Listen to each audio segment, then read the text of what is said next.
My dear friends, welcome you in Dhara classes.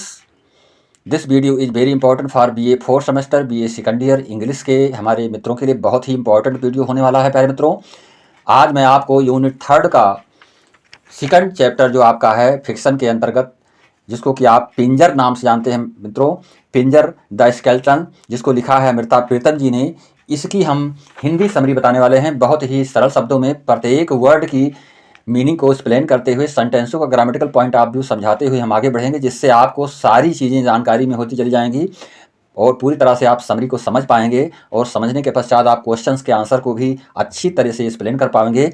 और मैं साथ साथ आपको एमसीक्यू क्वेश्चंस भी बताने का वीडियो में आपको लास्ट में कुछ चीज़ें दे रहा हूं, जो कि आपके लिए बहुत ही इंपॉर्टेंट होगा। तो हम स्टार्ट कर रहे हैं हिंदी समरी ऑफ पिंजर का, यानी समरी ऑफ पिंजर को देखेंगे प्यारे मित्रों। यहाँ से स्टार्ट कर रहे हैं हम इसको। तो प्रत्येक वर्ड को आप समझते हुए आगे बढ़ेंगे, सारी चीज़ें आपको समझ में आती चली जाएंगी। तो स्टार्ट कर रहे हैं। Pinjar is a short novel originally written by Amrita Pritam in Punjabi and translated by Khushwant Singh in English. प्यारे मित्रों, देखेंगे यहाँ पर कि पिंजर मूल रूप से पंजाबी में अमृता प्रीतम द्वारा लिखित और अंग्रेजी में खुशवंत सिंह द्वारा अनुवादित एक लघु उपन्यास है। कैसा उपन्यास है प्यारे मित्रों? ये जो है आपके लिए एक शॉर्ट नॉवेल के रूप में है। तो हम इसको समझेंगे इस तरह से। और पहले मैं आपको ये भी बता दूं कि पिंजर का शाब्दिक अर्थ क्या होता है। पिंजर मीन्स होता है कंकाल, यानी कंकाल से क्या प्रयोजन है यहाँ पर, क्यों कंकाल शब्द का प्रयोग किया गया स्केलेटन का। तो यहाँ पर आप ध्यान देंगे, कंकाल प्रतीक माना गया उस 20वीं शताब्दी की स्त्रियों के प्रति जो एक कंकाल रूप में अपने आप को समाज में रखती हैं। उनके अंदर सोचने विचारने कुछ करने की क्षमताएं उनसे छीन ली जाती हैं समाज के द्वारा, और वो बहुत ही पीड़ित रूप से समाज में दिखाई पड़ रही हैं। सारी चीज़ें आपको समझ में आती चली जाएंगी जब पूरी स्टोरी आप समझेंगे इसकी। पिंजर पर जो है फिल्म भी बनाई गई और फिल्म बन करके लोगों को हृदय को स्पर्श किया है। तो हम यहाँ पर आगे बढ़ेंगे, सारी चीज़ें आपको डिटेल में समझ में आती चली जाएंगी प्यारे मित्रों। और मैं चाहूँगा कि यदि आप चैनल पर पहली बार आए हुए हैं तो आप चैनल को लाइक और सब्सक्राइब अवश्य करेंगे, जिससे सारे वीडियो आपको प्राप्त होते चलें। समय समय पर मैं आपको सारी चीज़ें प्रदान करता रहूँगा वीडियो के रूप में। आने वाले एग्जाम के लिए आपके लिए बहुत इंपॉर्टेंट होगा ये। तो हम स्टार्ट कर रहे हैं आगे की ओर। Amrita Pritam was a renowned Punjabi poetess। Amrita Pritam and novelist of 20वीं सेंचुरी, यानी अमृता प्रीतम 20वीं सदी की प्रसिद्ध पंजाबी कवित्री और उपन्यासकार थीं। ये हमें जानना है कि Amrita Pritam was a renowned Punjabi poetess, एक पंजाबी कवित्री के रूप में, एंड नॉवेलिस्ट और एक उपन्यासकार के रूप में ऑफ द 20वीं सेंचुरी, यानी 20वीं सदी की अमृता प्रीतम एक प्रसिद्ध पंजाबी कवित्री और उपन्यासकार थीं। ये हमें समझना है मित्रों। आगे देखेंगे, most of her works reveal her anguish over mass cares during the partition of India, यानी उनके अधिकांश कार्य भारत के विभाजन के दौरान हुए नरसंहारों पर उनकी पीड़ा को प्रकट करते हैं। यानी जो भी चीज़ें इन्होंने लिखी है इस उपन्यास में प्यारे मित्रों, जब भारत और पाकिस्तान का बंटवारा हुआ उस समय जो नरसंहार हुआ था, लोगों की हत्याएं हुई थीं पार्टीशन के समय, वो दृश्य इसमें दिखाया गया है भली भांति रूप से। तो हम इसको समझेंगे पूरी तरह से। Among her best works Pinjar acquires a significant rank and दस, उनकी सर्वश्रेष्ठ कृतियों में पिंजर ने एक महत्वपूर्ण स्थान प्राप्त किया। Pinjar acquires a significant rank, significant का मतलब होता है महत्वपूर्ण, रैंक मीन्स होता है स्थान को प्राप्त किया, एंड दस और इस प्रकार was made into an award winning movie, और एक पुरस्कार विजेता फिल्म पिंजर बनाई गई, जो कि एक पुरस्कार विजेता फिल्म के रूप में पिंजर बनाई गई, उसकी रचना की गई, फिल्म तैयार की गई मित्रों। The novel depicts the condition, उपन्यास में एक स्थिति का वर्णन किया गया है। The novel depict the condition and nature of the Indian society during the partition of India, यानी कि उपन्यास में भारत के विभाजन के दौरान, पार्टीशन ऑफ इंडिया का मतलब भारत के विभाजन के दौरान भारतीय समाज की स्थितियों और प्रकृति को दर्शाया गया। The condition and nature, nature means होता है प्रकृति और कंडीशन मीन्स होता है उनकी स्थिति, यानी कि भारत में इस उपन्यास में भारत के विभाजन के दौरान भारतीय समाज की स्थितियां और प्रकृति को दर्शाया गया है। ये चीज़ें इसमें बताई जा रही हैं प्यारे मित्रों। आगे की लाइन में देखेंगे, the story revolves around a Hindu girl named Puro who belongs to a family of money lenders.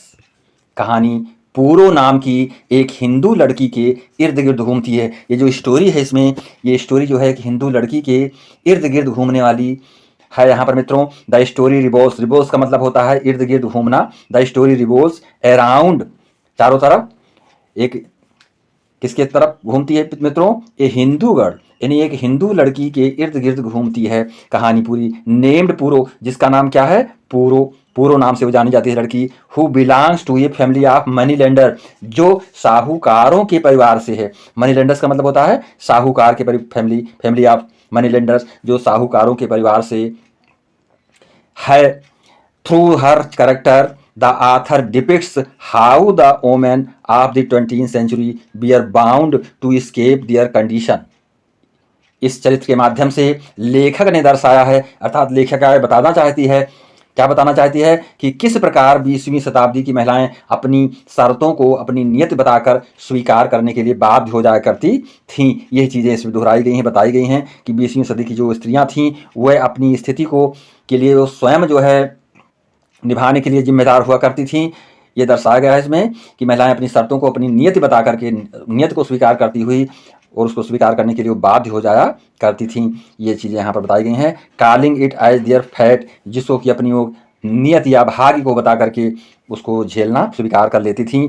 पूरो ए टी नगर, यानी कि पूरो एक किशोरी की शादी, Puro a teenager is about to get married to the son of an influent family, यानी पूरो एक किशोरी की शादी एक संपन्न परिवार के बेटे रामचंद्र के साथ हुई। किसके साथ हुई थी?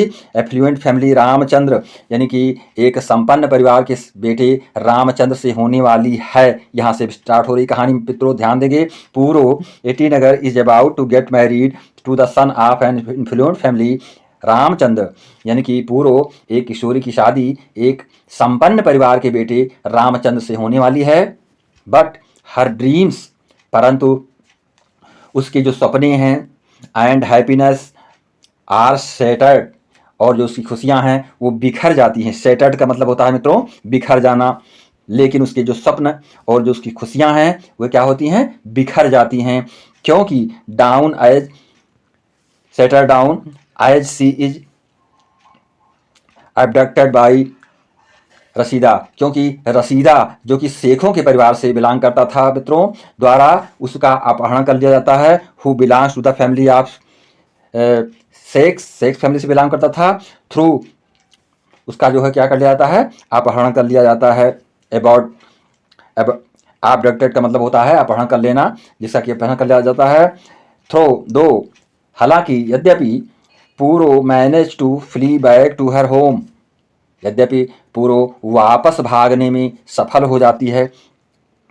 पूरो manage to flee back, flee back का मतलब होता है वापस भागना, टू हर होम माने उसके घर से, अर्थात हालांकि पूरो वापस भागने में सफल हो जाती है। हर पेरेंट्स रिफ्यूज टू एक्सेप्ट हर, उसका घर, उसके माता पिता उसे स्वीकार करने से क्या करते हैं? इनकार करते हैं। यानी कि एक रिफ्यूज़ का मतलब होता है मना कर देना, टू एक्सेप्ट का मतलब होता है स्वीकार करना, अर्थात उसको स्वीकार करने से उसके माता पिता मना कर देते हैं, उसको स्वीकारते नहीं हैं। उस बेटी को जो कि भगाए जाने के कारण अपने पति के घर से जो है, उस घर से वापस अपने पुनः माता पिता के घर पर आ जाती है, लेकिन माता पिता उसको स्वीकारते नहीं हैं।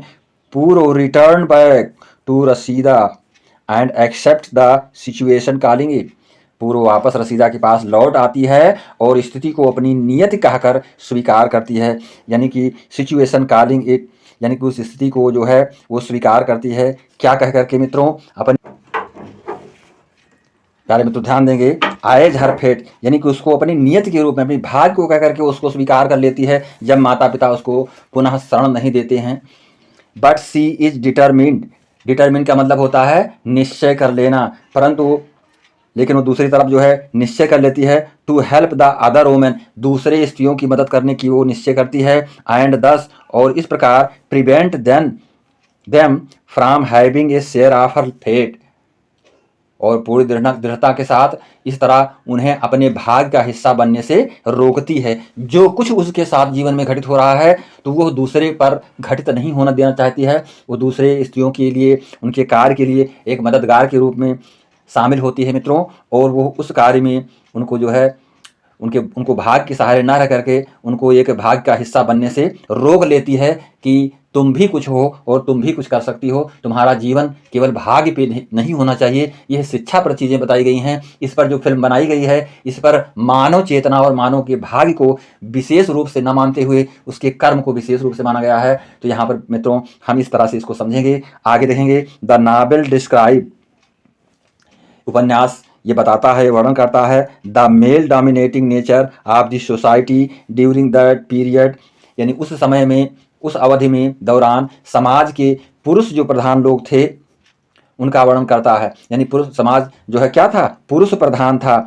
And how womens were bound to accept the decision, और स्त्रियां किस रूप से बंधन से युक्त थी उनके निर्णय को स्वीकार करने के लिए, यह चीज इसमें दिखाया गया है। यानी कि उपन्यास उस अवधि के दौरान समाज के पुरुष प्रधान प्रकृति का वर्णन करता है और महिलाओं को निर्णयों को स्वीकार करने के लिए कैसे बाध्य किया जाता है, यह चीजें बताता है। The novel depicts women as a subsidiary characters, subsidiary का तो उपन्यास में महिलाओं को उनके पति द्वारा लिए गए निर्णयों को स्वीकार करने वाले सहायक पात्रों के रूप में दर्शाया गया है कि जो भी पति निर्णय लेगा उसी को उन्हें स्वीकारना होगा। सब्सिडरी कैरेक्टर का मतलब होता है जो एक पति निर्णय लेता है उसी को उस स्त्री का उसको पालन करना होता है, उसमें उसका निर्णय कहीं भी नहीं होता है। Accepting the decision made by their husbands as is evident when Puro's mother accept the decision made by her husband.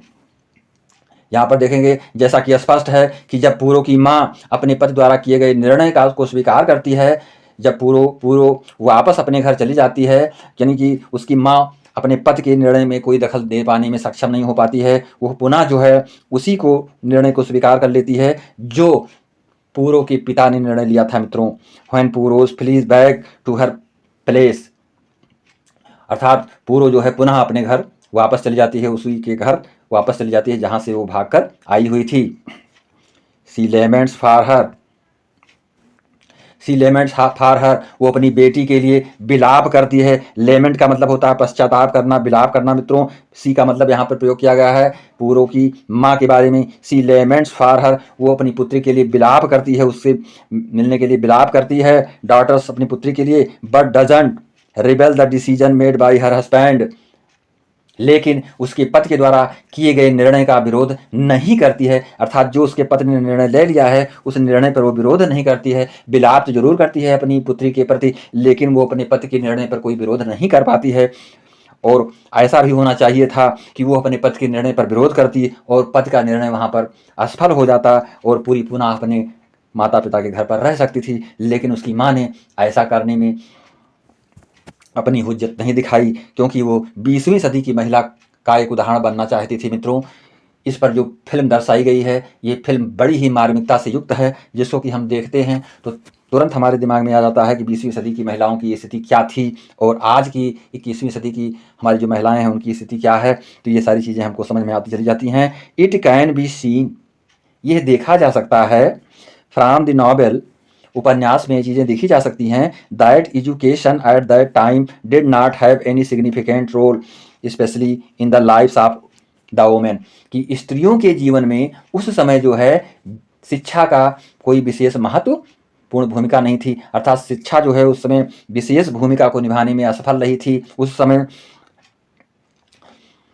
पूरो ए गर्ल ऑफ 14 ईयर्स, अर्थात 14 साल की पूरो अच्छी तरह जानती थी, नोज वेरी वेल, यानी पूरो 14 साल की पूरो जो है उस स्थिति के बारे में पूरी तरह से अच्छी तरह से जानती है। How to manage the house, कि घर के कामों को कैसे संभालना है। यानी पूरो क्योंकि उसकी उम्र उसमें क्या थी, 14 वर्ष की थी, तो पूरो पूरी तरह से घर के गृहस्थी के कार्य को पूरी तरह से वो अच्छी तरह से घर के कामों के विषय में जानती थी, उसको संभालना भी जानती थी। And is all set to take the burden and responsibility of marriage, और शादी का बोझ, रिस्पॉन्सिबिलिटी का मतलब होता है जो शादी के बोझ होते हैं, जो दायित्व होते हैं, जिम्मेदारियां होती हैं, और शादी के बोझ और जिम्मेदारियां उठाने के लिए पूरी तरह तैयार है। यानी वो पूरी तरह से, इसमें बताया गया है कि पूरी जो है पूरी तरह से सारी जिम्मेदारियों को निर्वाह करने के लिए वो तत्पर थी, तैयार थी।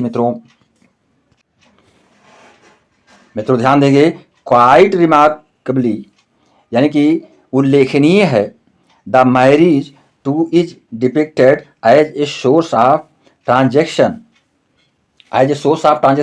उल्लेखनीय रूप से विवाह को भी लेन देन के एक स्रोत के रूप में दर्शाया गया है। इसमें बताया जा रहा है quite remarkably the marriage too is depicted as a source of transaction. Source of transaction का मतलब होता है कि जो है यहाँ पर एक लेन देन के स्रोत के रूप में दर्शाया गया है कि ये बातें यहाँ पर उल्लेखनीय हैं। वेयर पूर्वज brother is to be married to her sister in law, जहाँ पूर्व के भाई की शादी उसकी मदद से होनी है, अर्थात सिस्टर इन लॉ उसकी बहन से, अर्थात उसकी साली से उसकी शादी होनी है। तो यहाँ पर देखेंगे कि ये बात प्रकट हो रही है इस जगह पर कि लेन देन के स्रोत के रूप में दर्शाया गया है विवाह को, जहाँ पूर्व के भाई की शादी उसकी मदद से होनी है, अर्थात किसी की एक मदद से जो है शादी यहाँ संपन्न हो रही है। The novel successfully in implanting the Ignis, ध्यान देखिए प्यारे मित्रों, भारत विभाजन की पीड़ा, the novel successful in implanting, अर्थात यहाँ पर बताया गया है, देखेंगे यहाँ पर the novel is successful in implanting the Ignis, यहाँ पर भारत विभाजन की पीड़ा और आतंक को पाठकों के मन में बिठाने में उपन्यास सफल है। यानी भारत विभाजन की जो पीड़ा हुई थी, the novel is successful in planting the Ignis and terror of the partition of India in the minds of the readers, यानी जो पाठक है इसमें जो है पाठक के मन में इस विचारधारा को बैठा पाने के लिए सक्षम है। क्या है उपन्यास? भारत विभाजन की जो पीड़ा थी, जो लोगों में मार काट मची हुई थी, इस पीड़ा आतंक को पाठकों के मन में बिठाने में उपन्यास सफल है, इसमें कोई संदेह नहीं। मित्रों the pain and sorrow of Ramchandra on losing her sister, यानी विभाजन के दौरान अपनी बहन लज्जो को खोने पर रामचंद्र का दर्द और दुख जो है बढ़ता हुआ यहाँ पर दिखाई पड़ रहा था। Pain and sorrow of Ramchandra on losing her sister Lajjo, यानी रामचंद्र के सिस्टर का नाम क्या था मित्रों? Lajjo. During the partition so the pain and agonies of thousands of brothers whose sisters were abducted, यानी आप ध्यान देंगे कि विभाजन के समय में अपनी बहन लज्जो को खोने पर रामचंद्र का दर्द और दुख उन हजारों भाइयों की पीड़ा को दर्शाता है जिनकी बहनों का अपहरण कर लिया गया था। कब कर लिया गया था? भारत और पाकिस्तान की विभाजन के समय मित्रों। इट शोज, इससे यह दिखाई पड़ता है that in reality the partition was not only dividing India into two countries but separation of thousands of family and relatives. Most important मित्रों ध्यान देंगे यहाँ पर, इससे पता चलता है इट शोज, इससे पता चलता है that in really the partition was not only dividing into two countries, कि वास्तव में विभाजन न केवल भारत को दो देशों में विभाजित कर रहा था, but separation of thousands of family and relatives, बल्कि हजारों परिवारों और रिश्तेदारों को भी अलग कर रहा था। जैसे कुछ रिश्तेदार हमारे पाकिस्तान में हैं, वो हम इंडिया में हैं, तो कोई इंडिया में रिश्तेदार है तो हम पाकिस्तान में हैं। इस तरह से हजारों परिवारों और रिश्तेदारों को जो भी ये अलग कर रहा था, ये पार्टीशन, ये चीज़ें यहाँ पर बताई गई हैं। इन्फिनिटली यानी प्रारंभ में Puro's abductions of Rashida separated Puro's physically from her family, Rashida द्वारा पूरी के अपहरण के ने पूरो को एक उसके परिवार से शारीरिक रूप से अलग कर दिया। ध्यान देंगे यहाँ पर पूरोज abductions by रशीदा सेपरेशन पूरो physically from her family, physically from her family का मतलब उसको शारीरिक रूप से अपने परिवार से अलग कर दिया। एंड फाइनली, और अंत में, the partition of her mother land touched to a geographical to, और उसके पश्चात उसकी जो मातृभूमि थी, यानी कि जो मदरलैंड थी रसीदा की, उसकी मातृभूमि के विभाजन ने उसे क्या कर दिया? जियोग्राफिकल टू यानी डिजिटल टू जियोग्राफिकल अर्थात उसे भौगोलिक रूप से भी क्या कर दिया, अलग कर दिया। तो यहाँ पर ध्यान देने योग्य बात है मित्रों कि रसीदा को न केवल उस पार्टीशन की में जो है उसको शारीरिक रूप से अलग किया, बल्कि भौगोलिक रूप से भी उसे अलग होना पड़ा, क्योंकि वो भारत की थी और उसको पाकिस्तान में जाना पड़ा। और न कि उसको केवल शारीरिक रूप से अलग होना पड़ा, बल्कि भौगोलिक रूप से भी अलग होना पड़ा जो है, ये चीज़ें इस उपन्यास में दर्शाई गई हैं मित्रों। The novel critically analysis religious societies, यहाँ पर ध्यान देंगे उपन्यास लोगों की भावनाओं को भूलकर धर्म के नाम पर काम करने वाले धार्मिक समाजों का आलोचनात्मक विश्लेषण करता है। यहाँ पर देखेंगे द नॉवेल क्रिटिकली एनालिसिस का मतलब होता है उनकी आलोचनाएं करता है। रिलीजियस सोसाइटीज़, जो धार्मिक प्रवृत्ति के यानी धार्मिक समाज के जो लोग थे जो इस तरह की भेदभाव रखते थे, उनके बारे में यहाँ पे आलोचनात्मक विश्लेषण करता है ये उपन्यास मित्रों। भिच वर्क इन द देखेंगे which work in the names of religion forgetting the emotion of the people, यानी कि इसमें ये समाज जो हैं जो इस तरह से धार्मिकता को लिए हुए थे, तो इन समाजों की शक्तियों को भारतीय समाज पर महसूस किया जा सकता है कि जो which work in the names of religion forgetting the emotion of the people, यानी कि इनके जो इस तरह के जो समाज थे, इस धार्मिक समाजों को से जुड़े जो लोग थे, इनके भावना इस तरह के समाज जो थे वे लोगों की संवेदनाओं को फॉरगेटिंग कर देते थे, उनकी संवेदनाओं को नज़रअंदाज करते हुए कार्य करते थे मित्रों। ये हमें समझना है। The powers of this society, क्योंकि ये समाज थे, इनकी जो शक्तियाँ थीं, the power of this societies can be felt on the Indian society, जो कि एक भारतीय समाज से अटेंड की जाती थी। भारतीय समाज में इन समाजों की शक्तियों को भारतीय समाज पर महसूस किया जा सकता है। As they are even capable of separating a child from its mother, क्योंकि वह एक बच्चे को उसकी माँ से अलग करने में भी सक्षम हैं, क्योंकि ये ऐसा समाज था भारत का कि जो एक बच्चे को अपनी माँ से भी अलग कर पाने में सक्षम था मित्रों। यह चीज़ हमें ध्यान देना है कि समाज इतना अंधविश्वास से भरा पड़ा हुआ था, कि धार्मिकता से जुड़ा हुआ था, कि अपने ही बच्चे को अपने समाज में पुनः लेने के लिए वो राजी नहीं होता था। तो यह स्थिति रसीदा की बनी हुई थी, जो कि यहाँ पर आपको उल्लेखनीय है, बताया जा रहा है।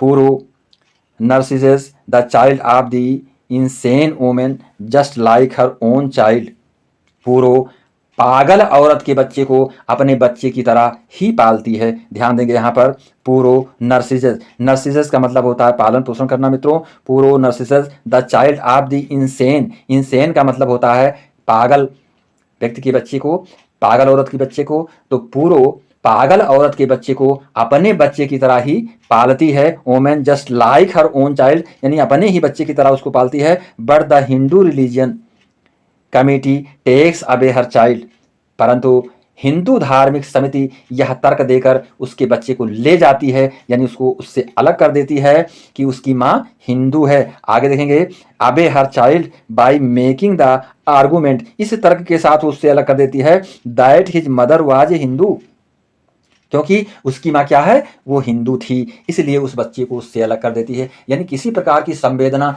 किसी प्रकार की भावनाओं का यहाँ पर आदर नहीं दिखाई पड़ता है। ऐसा समाज था कि यदि हम किसी अनाथ बच्चे को की मदद कर रहे हैं तब भी समाज हमको उसको करने नहीं देता था मित्रों। यह चीज़ें हमको समझनी है। Through the lament of the boy, अपनी माँ से बिछड़ करके विलाप करते हुए, विलाप के माध्यम से who is being separated from his mothers the author tries to describe the sorrow, यानी कि अपनी माँ से अलग होकर के बिछड़ रहे लड़के के विलाप के माध्यम से लेखक जो बताना चाहता है भारत के उन लोगों के दुख को और दर्द का वर्णन करने की कोशिश करता है। यहाँ पर ध्यान देंगे the boy who is being separated from his mother, ऐसे बच्चे, ऐसे लड़के जो अपनी माँ से अलग हो गए हैं। द ऑथर ट्राइज, लेखक प्रयास करता है टू डिस्क्राइब द सारो एंड पेन, उनके दुख और कष्ट का वर्णन करने के लिए लेखक कोशिश करता है। Of the people of India, जिन्होंने भारत के लोगों के प्रति जो है इस तरह से संवेदनाएं जो दिखाई पड़ रही हैं, उसके कष्ट को वो अनुभव करने की कोशिश करता है। Who have to leave their motherland, जिन्हें अपनी मातृभूमि को छोड़ना पड़ता है। ऐसे लोगों की पीड़ा को उद्धृत करने के लिए, उसको बताने के लिए लेखक प्रयास करता है कि इन पीड़ाओं को हम समझें और इन संवेदनाओं को हम जानें और इसको दूर करने का प्रयास करें, ऐसी पुनरावृत्ति ना हो। प्यारे मित्रों, ये चीज़ें इसमें बताई जा रही हैं। आगे देखेंगे। The novel is quite interesting. ध्यान देखिए प्यारे मित्रों, the novel is quite interesting. उपन्यास काफी रोचक है। क्वाइट इंटरेस्टिंग का मतलब होता है अधिक रोचक होना।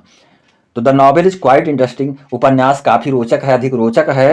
And creates the picture of Indian society in the mind of the readers, और पाठकों के मन में भारतीय समाज की तस्वीर बनाता है। जो भी पाठक है उस पाठक के दिमाग में एक भारतीय समाज की तस्वीर को बनाने में सफल हुआ है। मित्रों, द वेरियस डिस्क्रिप्शन, यानी जो है विविध प्रकार के जो है वर्णन के साथ ही, for instance traditional or religious hymns sung by the women during the birth of Puro's brothers.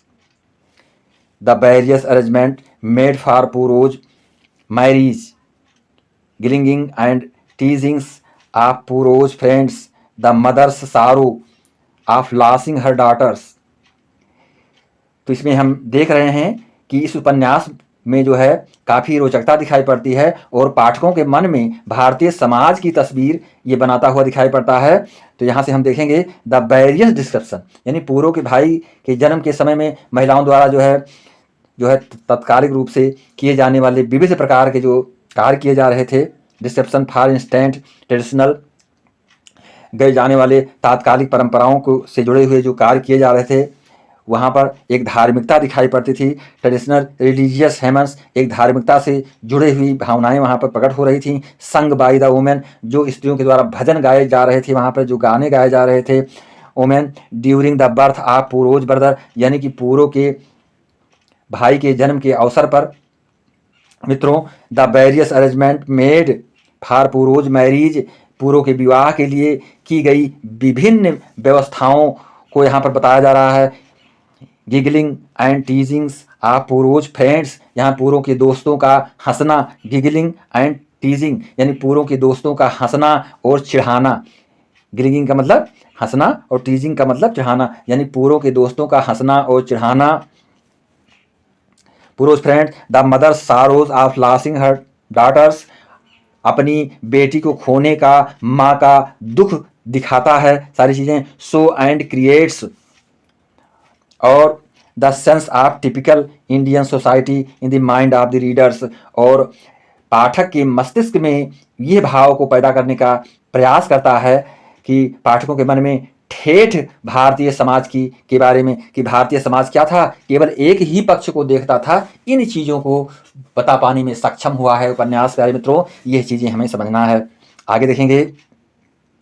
Through these description we can very well imagine the happy, इन विवरणों के माध्यम से हम अच्छी तरह से कल्पना कर सकते हैं and sorrowful moment that the author want to represent, कि लेखक कितने दुखद और सुखद और दुखद क्षणों को प्रस्तुत करना चाहता है। यानी कि लेखक की भावनाओं को हम अच्छी तरह से आंक सकते हैं इस उपन्यास के माध्यम से। मित्रों, तो यहाँ पर देखेंगे we can very well imagine, हम बहुत अच्छी तरह से कल्पना कर सकते हैं the happy and sorrowful moment, उस खुशी से और दुख से भरे हुए क्षण के बारे में। That the author want to represent, जो लेखक उपस्थित करना चाहता है। मित्रों, द कैरेक्टर ऑफ पूरोज, यानी पूरो का चरित्र, रिवील्स द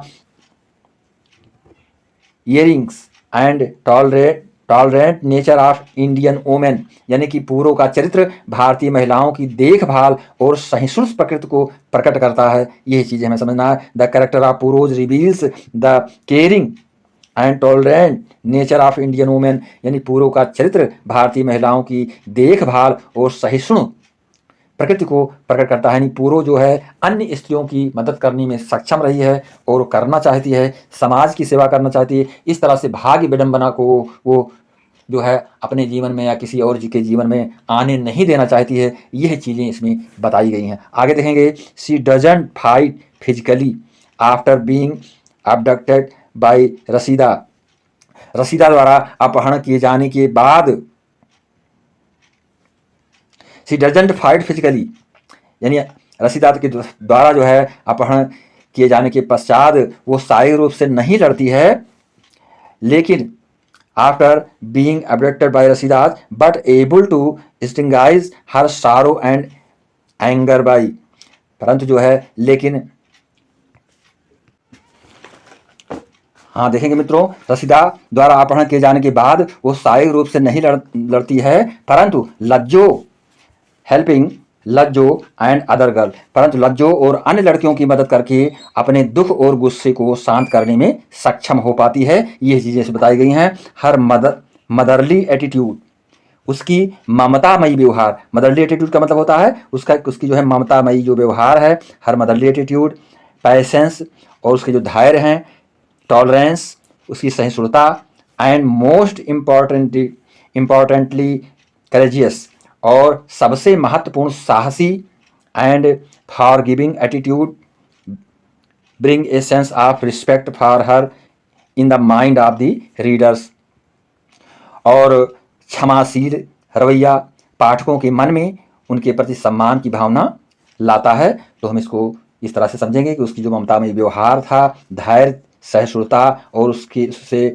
सबसे महत्वपूर्ण जो साहस की भावनाएं उसके अंदर थी, क्षमाशीलता, क्षमाशील रवैया पाठकों के मन में जो है उनके प्रति सम्मान की भावना को उत्पन्न करता है, लाता है। ये चीजें हमको समझना है मित्रों। इसके पश्चात देखेंगे द नॉवेल आल्सो कंपेयर्स, इस उपन्यास की तुलना की जाती है, and contrast the nature of the opposite sex. देखेंगे यहाँ पर उपन्यास जो है विपरीत लिंग की, अपोजिट सेक्स, पूरो आज loses her world because of Rashida accept him. तो इसको देखेंगे द नॉवेल आल्सो कंपेयर्स, इस उपन्यास में यह भी तुलना की जा रही है एक विरोधाभास के रूप में कि एक विपरीत लिंग, यानी कि अपोजिट सेक्स का मतलब होता है विपरीत अर्थ लिंग के बारे में उपन्यास में जो है विपरीत लिंग की प्रकृति की तुलना और विरोध भी करता है ये उपन्यास प्यारे मित्रों, क्योंकि यहाँ पर देखा जा रहा है Puro who loses her world because of Rashida's accept him, क्योंकि रसीदा की वजह से अपनी दुनिया को खो देने वाली पूरो उसे स्वीकार करती है, एंड इविडेंटली और अंततः develops a sense of respect, उसके लिए सम्मान और प्यार की भावना उसके अंदर विकसित करती है।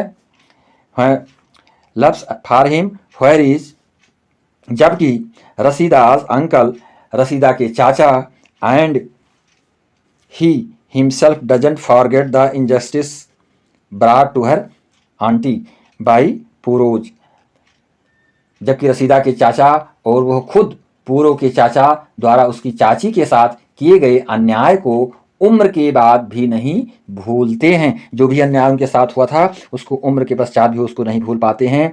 अंकल इवन आफ्टर एजेज, यानी उम्र के पश्चात भी उस चीज़ों को नहीं भूल पाती है। एंड हैंस, और इसलिए बदला लेने का प्रयास करती है। And hence takes the revenge, revenge का मतलब होता है बदले की भावना, और इसलिए वो उससे बदला लेते हैं। The title of the story Pinjar, कहानी का शीर्षक पिंजर, विच लिटरली मीन्स, जिसका शाब्दिक अर्थ है स्केल्टन। स्केल्टन का मतलब होता है मित्रों कंकाल, यानी कि जो कहानी है इस कहानी का जो शीर्षक पिंजर है जिसका शाब्दिक अर्थ क्या है, कंकाल से तात्पर्य है। इस ब्रिंग आउट द फैक्ट, ये जो है इस तथ्य को सामने लाता है that women of the 20th century, की 20वीं शताब्दी की महिलाओं, जो महिलाएं थीं, were considered a not having any self identity just like Puro, यानी कि जो 20वीं शताब्दी की महिलाएं थीं उनको पूरो की तरह, तो उनको एक ऐसी आकृति माना जाता था जिसकी कोई आत्म पहचान नहीं थी, उनकी अलग कोई आइडेंटिफिकेशन उनका नहीं था, एक स्त्री के ही रूप में उनको जाना जाता था। Who Ben losses her name, जो अपने नामों को भी खोने के लिए सक्षम थीं, यानी नाम भी उनके जो है अलग थलग जाने जाते थे, पहचाने जाते थे मित्रों। इसी तरह से हम इसको समझेंगे।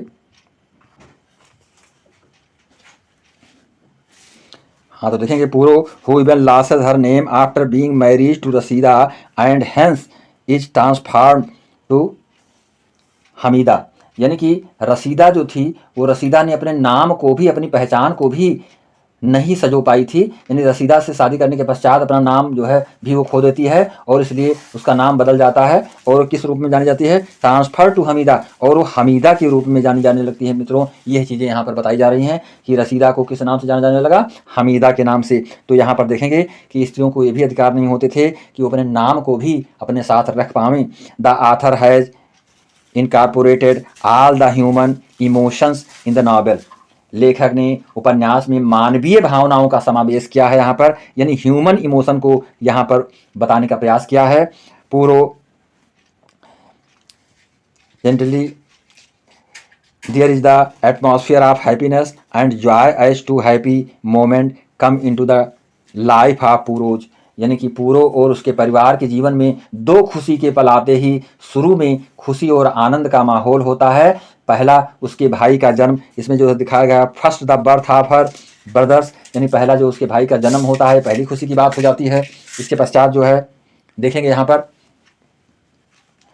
दूसरा जो है एंड सेकंड, और दूसरा the announcement of her marriage, और दूसरा उसकी शादी की घोषणा। ये दो खुशियाँ उसके जीवन में आती हुई दिखाई पड़ती है मित्रों।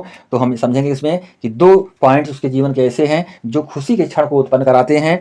There is a sudden transformation of this atmosphere into that of anguish, sorrow and lament when Puro's abducted by रसीदा।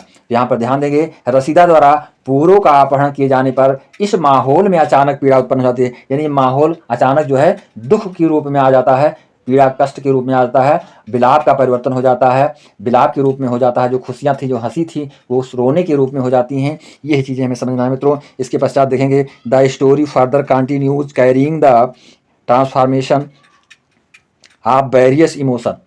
कहानी आगे विभिन्न भावनाओं के परिवर्तनों को जारी रखती है। फॉर इंस्टेंट, तत्काल के लिए पुअर रसीदास पुअर्स हाइटेड for Rashida to her love, यानी रसीदा के लिए पूरो की नफरत दिखाई पड़ती है उसके प्यार के लिए।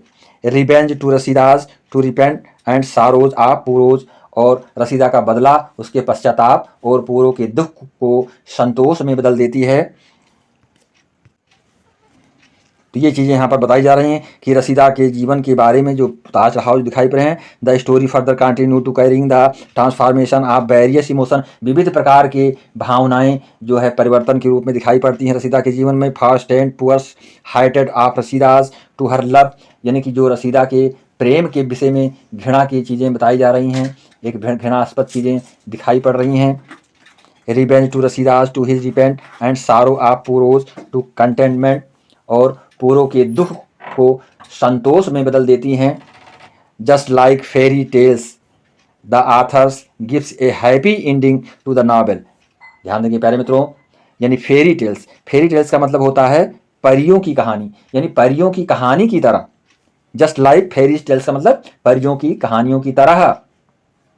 The author gives a happy ending, लेखक उपन्यास को सुखद अंत देता है, यानी कॉमेडिकल बन जाता है प्यारे मित्रों, एक सुखद आनंद को प्रदान करने का प्रयास करता है जो लेखक है अपने उपन्यास के इस लेख के माध्यम से मित्रों।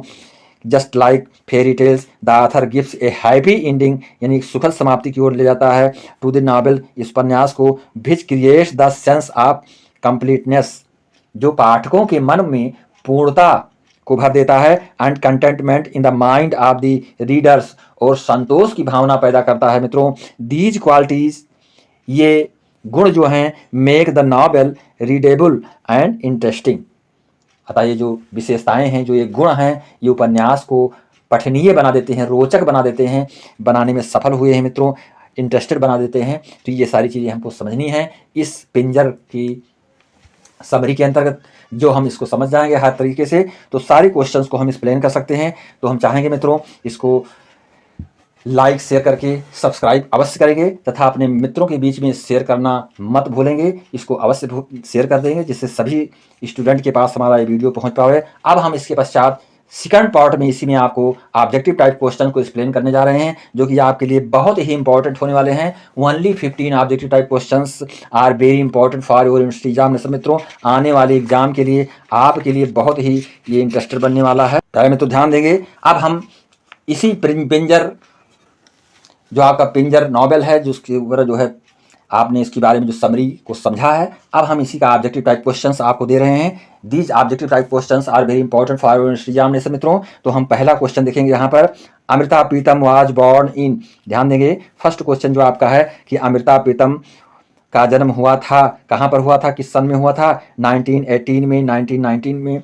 1922 में, 1920 में, 1940 में, यानी 4 ऑप्शन दिया गया है। 4 ऑप्शन में जो है ऑप्शन नंबर आपका बी करेक्ट है मित्रों, 1990 में हुआ था, यानी 1919 में अमृता प्रीतम का जन्म हुआ था, जो कि लेखिका हैं इस उपन्यास की मित्रों। दूसरा क्वेश्चन आपका है, अमृता प्रीतम डाइड इन, और अमृता प्रीतम की मृत्यु हुई थी, कब मृत्यु हुई है, इसको आपको बताना है। तो इसमें देखेंगे 4 ऑप्शन दिया गया, इसमें ऑप्शन नंबर बी आपका करेक्ट है, यानी बी ऑप्शन में 2005 में, यानी 2005 में अमृता प्रीतम की डेथ हुई थी मित्रों। ये हमें जानना है पूरी तरह से। इसके बाद देखेंगे क्वेश्चन नंबर थर्ड को आप देखेंगे, अमृता प्रीतम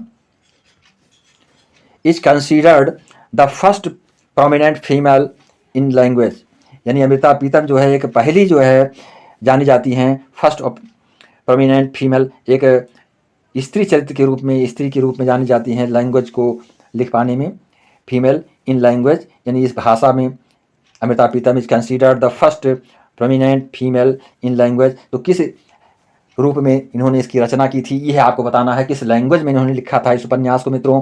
तो इसमें जो है दिया गया है गुजराती, उर्दू, पंजाबी, तमिल। तो आपको ये बताना है कौन सा इसमें सही था, किस लैंग्वेज में इन्होंने फर्स्ट ऑफ ऑल इसकी रचना की थी अमृता प्रीतम जी ने, जो कि इसकी लेखिका हैं। तो हम देखेंगे इसमें ऑप्शन नंबर सी सही है मित्रों, पंजाबी। इन्होंने सबसे पहले इसको पंजाबी में लिखा था, उसके बाद जो है इसको ट्रांसलेट किया गया इंग्लिश में, तो हम इसको पंजाबी में समझेंगे, पंजाबी में इसको लिखा गया था मित्रों। क्वेश्चन नंबर 4 देखेंगे, अमृता प्रीतम रिसीव्ड पद्मश्री, यानी अमृता प्रीतम को पद्मश्री से सम्मानित किया गया अवार्ड इन द ईयर, किस वर्ष में सम्मानित किया गया, ये हमें बताना है। तो इसमें देखेंगे 1969 में, यानी 1969 में इनको पद्मश्री अवार्ड से सम्मानित किया गया था, इसी उपन्यास के लिखने के कारण मित्रों, जिस पर की फिल्म बनाई गई थी पिंजर। तो ये हम जानेंगे। इसके पश्चात देखेंगे क्वेश्चन नंबर 5, जो कि ऑब्जेक्टिव क्वेश्चन है, she is the best known for the poem, ये इस पोएम के लिए बहुत ही अच्छी तरीके से जानी जाती हैं। तो इसमें सी द बेस्ट नोन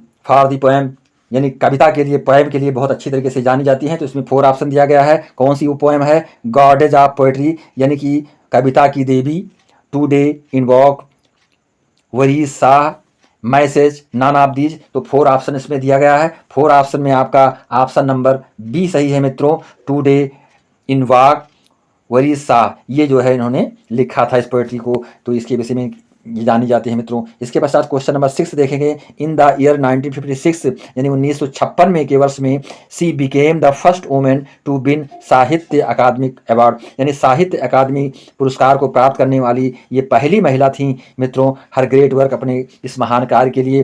तो ये हमको बताना है कि 1956 she became the first women to win Sahitya academic award for her great work in the year.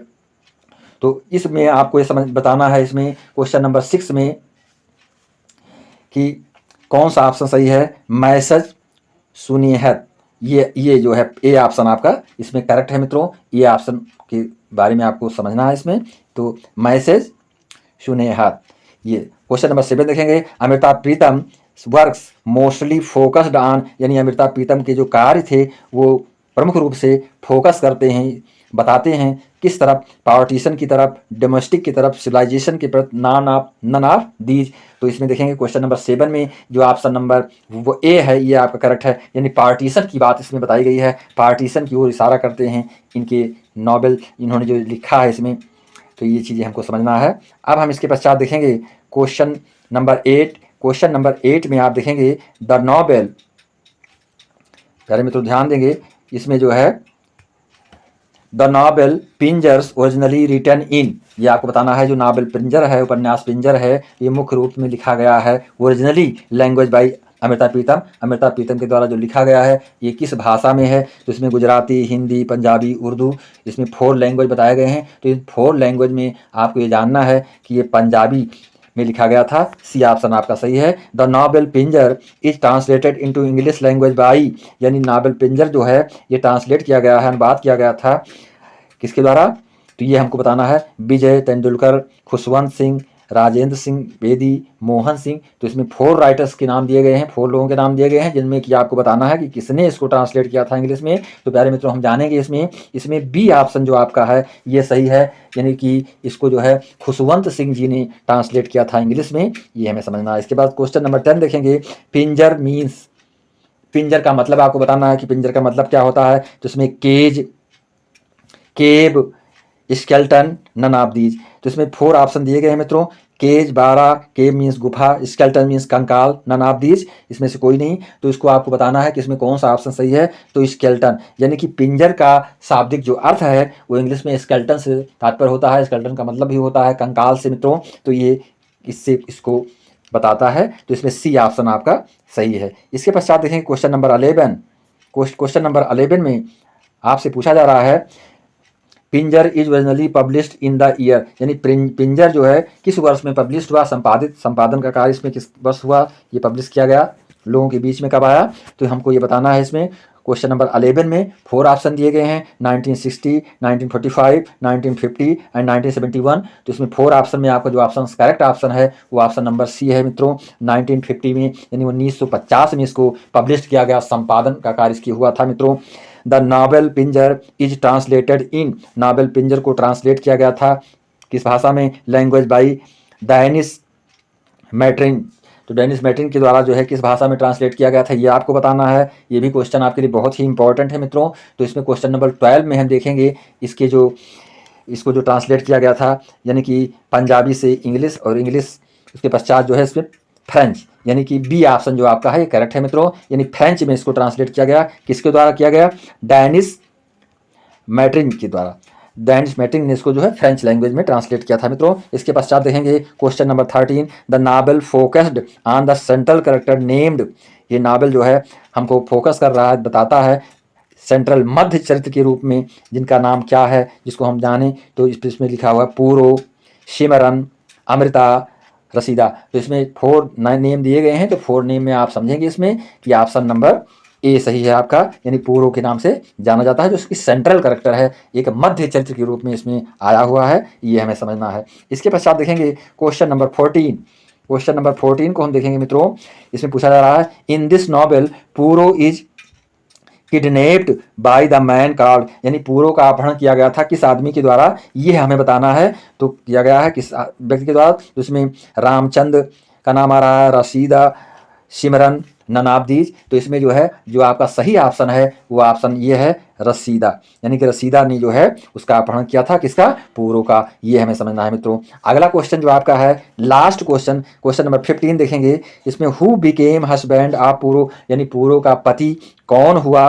तो इसको हमें बताना है, रसीदा, रामचंद्र, प्रेमचंद और नन ऑफ दीज। तो इसमें हम देखेंगे कि ऑप्शन नंबर ए आपका सही है कि इसमें रसीदा, यानी रसीदा ने ही उसका पति क्या भूमिका निभाई थी मित्रों, यानी कि पूरो के जो पति के रूप में जाने गए वो रसीदा ही था, क्योंकि उसी ने उसका अपहरण किया था और उसी के साथ पुनः जो है उसका विवाह भी संपन्न हुआ, उसी के साथ वो रही। क्योंकि जब वो पूरो अपने घर पुनः भाग कर वापस आई तो उसके माता पिता व समाज ने उसको लेने से इनकार कर दिया, तो पुनः वो वापस चली गई थी। तो रसीदा जो है ही उसका जो है पति हुआ। तो ये हमें समझना है, वो बिकेम हस्बैंड, तो हस्बैंड के रूप में इसको हम जान सकते हैं। तो ये चीज़ें हमको समझना आवश्यक था। उस समय के समाज के विषय में इसमें विशेष गहराई से बताया गया है मित्रों, 20वीं सेंचुरी के समाज के बारे में, सोसाइटी के बारे में, कि सोसाइटी में उसमें कैसी भावनाएं थी, लोगों की क्या सोच थी।